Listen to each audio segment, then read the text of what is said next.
Did you enjoy that song, Eric? I love that song. It's my favorite one. It's one of my favorites, yeah. My neck hurts from headbanging. What about you? Eric is very, very excited right now. my head exploded listening to the song one more time. One more time, dude. Do you guys get tired of hearing your own music? No, we like it. No, we get tired of hearing the other music. Yeah. The weird thing is when we're actually listening to the radio or CD and we hear one of the songs like in their traditional way, and we're like, wait, that's weird. Yeah, well, it's really cool. We have tons of friends on Facebook, and by the way, I want to put this out there. Anybody who's listening who checks out the band and likes us, please come say hi on Facebook, and I always say this, and I mean it. Don't come as a fan, come as a friend, because we're just like you guys. We love this music, and we love playing this music, and we love listening to music. So come by and say hi, but don't do it because you think we're bitching. Just come because you like music, But it's like we have this very active contingent on Facebook, and one of the comments that we see a lot of the time is people say, I was driving to work this morning, and I heard the original version of You Shook Me All Night Long, and I kept waiting for it to turn into Madonna, and it just seemed wrong. And so we kind of look at each other and go, man, we did our job, Yeah. Yeah, you definitely did your job. Especially when the guy's saying that as a dude, right? Yeah, he can't wait for Madonna. Because now you got like big biker dudes waiting to hear Madonna songs, bro. Go figure that out. Madonna should pay us. She should pay us. She should pay everybody just because she's Madonna. Here's a personal publicist right there, I know, dude. Exactly. That's what I'm talking about. So you guys were stuck on a deserted island, and that's how you learned all your 80s rock music. You had a boombox, a bunch of batteries, and a bunch of CDs of a 13-year-old girl, I believe is the story.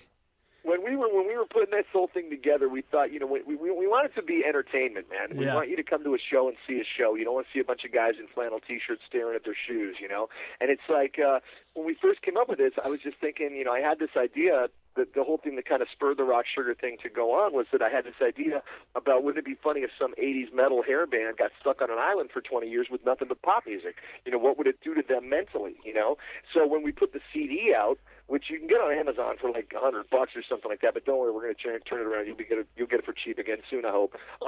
We put a story in there about how that's what happened. They got stuck on this island. They had nothing to listen to but pop records, and now they think Madonna is the queen of metal, And it's funny and it's entertaining, and it adds just another kind of show element to what we do. But we don't like go on stage and pretend to be Gilligan and start hitting each other with coconuts. But just to go back on that, the truth of the matter is that the idea did sprout out of us being on an island. Yeah, that's absolutely true. We were on Turks and Caicos, which is this awesome little island, and that's where we had this whole thing come together, man. So that's kind of cool. My whole island question is, if you're stuck on an island with a VCR and a TV, which 3 movies do you take with you? Oh, gosh, which 3 movies do I take with me? Yeah. Rain Man. You want to take Rain Man? What other 2 movies are you going to take, Jack? What's that one with the guy that in the plane crash and he's on an island? Castaway. Castaway. Why not, man? And what's another one?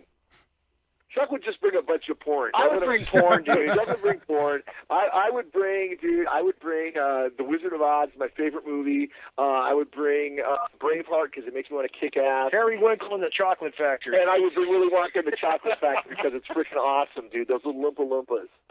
Awesome. Yeah, all right. Everybody loves that. Well, we want to thank you guys for coming on with us. We really appreciate it. Dude, we want to thank you for having us. We got nothing else to do. Real quick, I want to make sure. Yeah, man. Play us as much as you can. Encourage your fans and your listeners to listen to us and come by Facebook. We'd love to see you. Oh yeah, and keep in mind, dude, we're going to be playing in Tahoe, which ain't that far. I was just going to mention that. Yeah, that's not that far from us. You're going to be playing at Harrah's Lake Tahoe. Yeah, at Harrah's in the big room, and it's awesome because it's the same room that Frank Sinatra and Sammy Davis Jr. and those guys used to perform in. So whenever I'm in the dressing room, I start turning into Frank Sinatra, which is pretty awesome. But it's going to be a great show. It's not that expensive, and it's this Saturday night, March 24th. It is March 24th. That's the day, right? Yeah, or next Saturday. It's a week from tomorrow. And we go on at 7:30, and we got to be done at 9 because it turns into a dance club. So maybe if you hide under a table, you can avoid paying 2 cover charges. But don't tell them I told you that. And it should be really, really fun, man. So you guys come down and check us out live. I guarantee if you like what you see on YouTube or you like what you hear on the radio, you will like it even better in person. Well, awesome. Thank you. You're very welcome. Thank you, Kevin and Eric. It was great talking to you guys, man. Yeah, you guys rock on, man.